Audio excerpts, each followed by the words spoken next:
इस कहानी का नाम है रात का खौफनाक सफ़र। दोस्तों, क्या आपने रात को अकेले सुनसान हाईवे पर सफ़र किया है? वहाँ कुछ ऐसी घटनाएं घटित हो जाती हैं जिसको सोचने मात्र से ही शरीर का रोम रोम सिहर उठता है। आज मैं सुमित नगरकोटी आपको अपने साथ घटी एक सच्ची घटना बताने वाला हूँ। लगभग 3 साल पहले की बात है। एक रात मैं ऑफिस के काम से दूसरे शहर जा रहा था। बीच में एक सुनसान हाईवे भी पड़ता था। हालांकि मैंने उस हाईवे के बारे में कुछ डरावनी कहानियां सुन रखी थी, लेकिन मैं भूत प्रेत पर विश्वास नहीं करता था। और शायद यही मेरी सबसे बड़ी भूल थी। यही रात के लगभग 10 बजे होंगे। मैं उस हाईवे से होते हुए जा रहा था। अगल बगल से 1-2 गाड़ियां गुजर भी रही थी। मैं गाड़ी चलाते हुए अकेला बोर हो रहा था, तो मैंने अपनी वाइफ को कॉल लगाया, लेकिन उसका कॉल नहीं लग पाया। तो मैं अरिजीत सिंह का गाना लगाकर सुनने लगा। और अरिजीत सिंह की आवाज़, इनकी आवाज़ सुनकर तो पूरा मूड फ्रेश हो जाता है। यही करीब 2 घंटे बीते होंगे। गाड़ियों की आवाजाही भी कम हो गई थी। तभी मुझे सामने 2 लोग आते दिखाई दिए। वह शायद पति पत्नी थे। वह मुझसे लिफ्ट मांगने का इशारा कर रहे थे। पहले मैंने तो सोचा कि गाड़ी आगे बढ़ा लूं और इनकी मदद ना करूं, शायद यह कोई बुरी आत्मा हो। लेकिन मैं इन सब बातों को नहीं मानता था। लेकिन अनजान रास्तों पर किसी की मदद करना बहुत ही खतरनाक हो सकता था। इस चीज़ का मुझे अंदेशा था। इन्हीं सब उधेड़-बुन में मेरी गाड़ी उनके पास पहुंच गई और उनके पास मैंने अपनी गाड़ी रोकी तो उन्होंने मुझसे अपने शहर जाने के लिए लिफ्ट मांगी। वे बहुत अच्छे तरीके से बात कर रहे थे।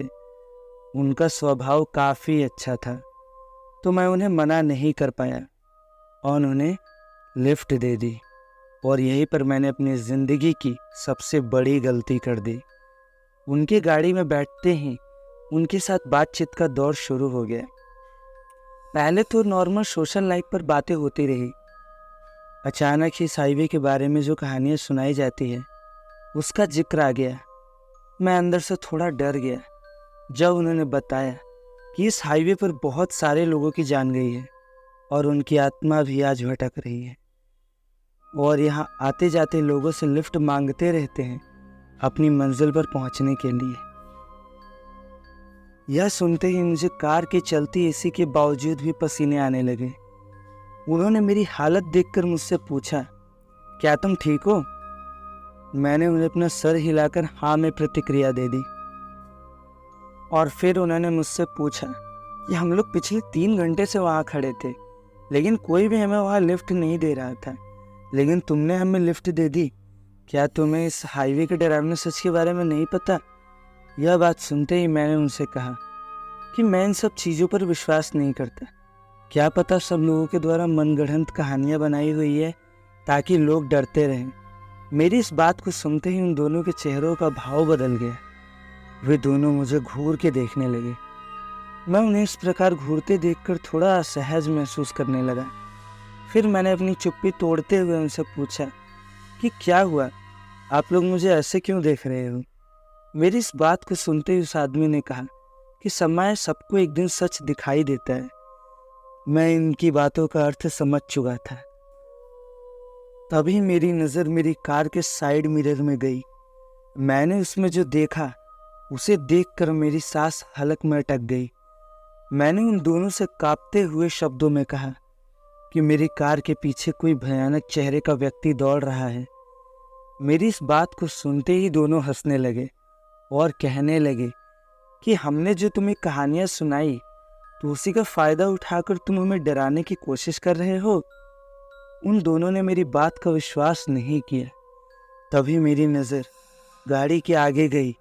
मैंने देखा सामने से वही भयानक शक्ल वाला आदमी मेरी गाड़ी के आगे दौड़ता हुआ आ रहा है। मैंने यह देखते ही तेजी से ब्रेक लगाया और जैसे ही मैं इस बारे में कहने के लिए अपने साइड वाले सीट की ओर मुड़ा तो देखा कि कार में कोई नहीं था। यह देखते ही मेरी रूह कांप गई। मुझे समझ नहीं आ रहा था कि मेरे साथ क्या हो रहा है। वह दोनों अभी मेरे साथ कार में ही थे। और अचानक कहाँ गायब हो गए। समय खराब ना करते हुए मैंने तुरंत अपनी गाड़ी वहाँ से स्पीड में भगाना स्टार्ट किया। तभी मेरे कार के बैक सीट से किसी के भयानक हंसने की आवाज़ आई। मेरे हाथ कार की स्टीयरिंग पर जम गए। मैंने जैसे ही हिम्मत करके कार के बैक मिरर में देखा, मेरी चीख निकल गई। वह एक बहुत ही भयानक शक्ल की औरत थी। उसका चेहरा पूरा जला हुआ था और जगह जगह कट के निशान थे। और इसी दौरान मेरी गाड़ी का बैलेंस बिगड़ गया और मेरी कार एक पेड़ से जा टकराई। और उसके बाद मेरे साथ क्या हुआ मुझे कुछ याद नहीं। मेरी आंखें सीधे अस्पताल में खुली। मेरे होश में आते ही मेरी वाइफ मुझसे लिपट कर रोने लगी और कहने लगी कि डॉक्टर्स को लगा कि तुम उस भयानक घटना के बाद जिंदा नहीं बचोगे। आखिर देवी माँ ने मेरी प्रार्थना सुन ली और आज तुम मेरे साथ हो। मैंने अपनी वाइफ को हिम्मत दी और उससे पूछा कि मैं यहाँ कब एडमिट हुआ। तो जो मेरी वाइफ ने मुझे बताया वो मुझे चौंकाने के लिए काफ़ी था। उसने बताया कि तुम लगभग 2 महीने से कोमा में थे और तुम्हारे बचने की उम्मीद भी कम थी। लेकिन देवी माँ से मैंने तुम्हारे लिए बहुत प्रार्थना की और आज तुम मेरे साथ हो। मेरी वाइफ का मेरे प्रति इतना प्यार देखकर मेरी आंखों में भी आंसू आ गए और मैंने मन ही मन देवी माँ को धन्यवाद दिया।